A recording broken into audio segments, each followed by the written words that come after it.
Assalamualaikum warahmatullahi wabarakatuh. Namaku Wati. Saat ini aku bekerja sebagai TKW di Malaysia sejak tahun 2016 silam. Profesi ini aku terpaksa ambil agar ekonomi keluarga bisa terbantu. Apalagi suamiku tidak memiliki pekerjaan tetap. Anakku 3 orang juga butuh biaya hidup dan biaya pendidikan. Olehnya saat ada rekrutmen pekerjaan untuk Malaysia, aku ikut mendaftarkan diriku. Meski aku tahu ini tidak mudah. Apalagi anak-anakku waktu itu masih kecil-kecil. Adi umur 7 tahun, Naila umur 5 tahun, dan Nashwa umur 3 tahun. Pada saat menyampaikan hal ini kepada kedua orang tuaku, mereka sebenarnya menyarankan agar Mas Riki suamikulah yang harusnya pergi mendaftarkan dirinya, bukan aku, agar aku bisa fokus merawat anak-anak di rumah. Namun saat hal itu kusampaikan pada Mas Riki, dia malah marah-marah padaku. Katanya dia tidak sanggup pergi ke luar negeri karena dia tidak memiliki pengalaman keluar kampung sekalipun dan takut kenapa-kenapa di luar sana. Dengan alasan itulah akhirnya aku menguatkan hatiku untuk mengambil pekerjaan ini. Berat rasanya, tapi mau apa lagi? Hidup harus terus berjalan. Anak-anak butuh biaya hidup dan butuh kepastian masa depan mereka. Pemirsa, dengan berat hati dan berurai air mata, akhirnya aku pergi meninggalkan kampung halamanku, anak-anakku yang masih kecil, orang tua dan keluargaku untuk pertama kalinya. Suasana harum meliputi perasaanku saat itu. Terlebih saat berpisah dengan ketiga buah hatiku yang masih kecil-kecil. Aku tidak tega meninggalkan mereka. Maafkan ibu, nak. Insya Allah ibu cepat pulang. Ibu yakin kalian pasti kuat, ujarku sambil memeluk satu persatu permata hatiku itu. Sementara suamiku Mas Riki berusaha untuk terus meyakinkan aku bahwa dia akan menjaga anak-anak kami. Berangkatlah, Bun. Insya Allah aku yang akan menjaga mereka. Kau tenang saja di sana. Nantikan sewaktu-waktu bisa telepon. Aku akan mengabarkan kondisi mereka dan perkembangan mereka. Toh rumah ayah dan ibu juga tidak jauh dari sini. Paling kalau aku ada kerjaan, aku titip mereka pada ibu, ujar suamiku berusaha menguatkan hatiku. Iya, Mas. Alhamdulillah kalau gitu. Ya udah, aku pamit.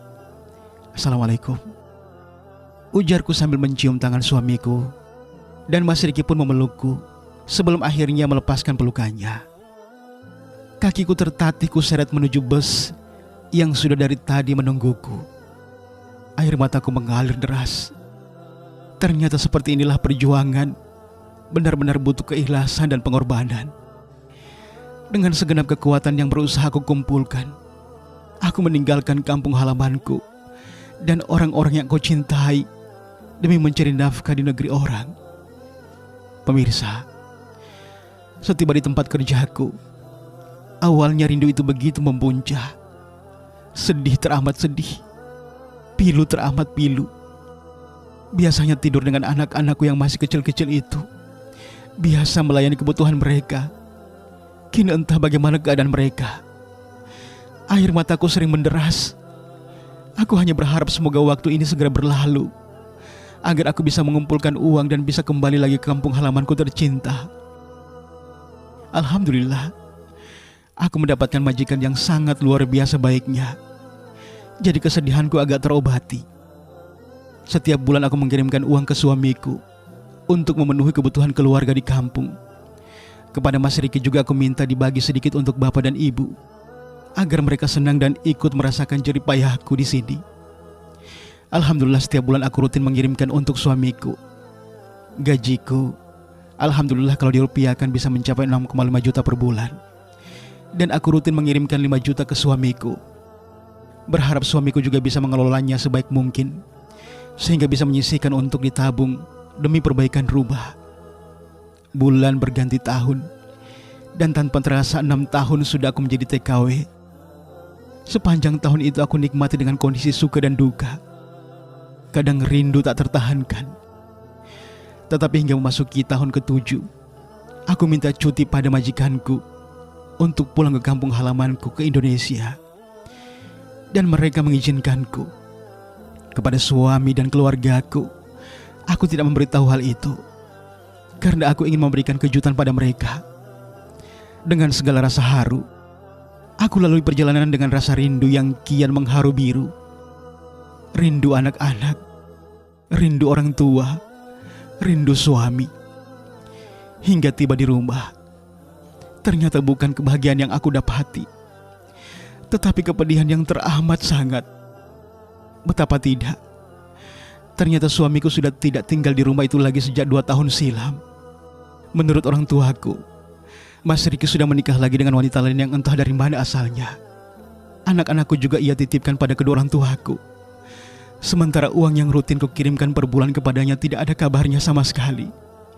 Saat kutanya ayah dan ibuku, mereka tidak pernah dibaginya, walau sepeser pun sejak pertama kali aku mengirimkan gaji dari jerih payahku. Hatiku hancur berkeping-keping saat itu. Aku ingin sekali teriak. Setega itukah Mas Riki padaku? Suami tidak tahu diri, suami bejat. Aku tidak menyangka ada manusia sebejat itu dan senista itu di muka bumi ini. Ya Allah, aku sangat depresi saat itu. Pengorbananku selama ini ternyata tak dianggap, bahkan disia-siakan oleh suamiku sendiri yang tidak tahu diri. Kini entah di mana dia. Begitu banyak sudah uang yang aku kirimkan padanya, namun tidak ada rimbanya. Nomornya juga sudah tidak aktif. Mungkin dia sudah dengar aku telah tiba di kampung halaman. Tapi sungguh aku gak rela. Dengan meminta bantuan saudara-saudaraku, aku melaporkan kasus ini ke pihak yang berwajib. Karena aku masih menyimpan semua bukti-bukti transferan setiap bulan selama 6 tahun lebih itu, dengan nominal 5 juta per bulannya. Dan kini beliau sedang menjadi DPO di daerah kami. Mohon doanya teman-teman. Semoga semuanya dimudahkan dan segera tertangkap. Aku tidak mau lagi berjumpa dengannya. Aku hanya ingin dia dihukum seberat-beratnya. Doakan aku.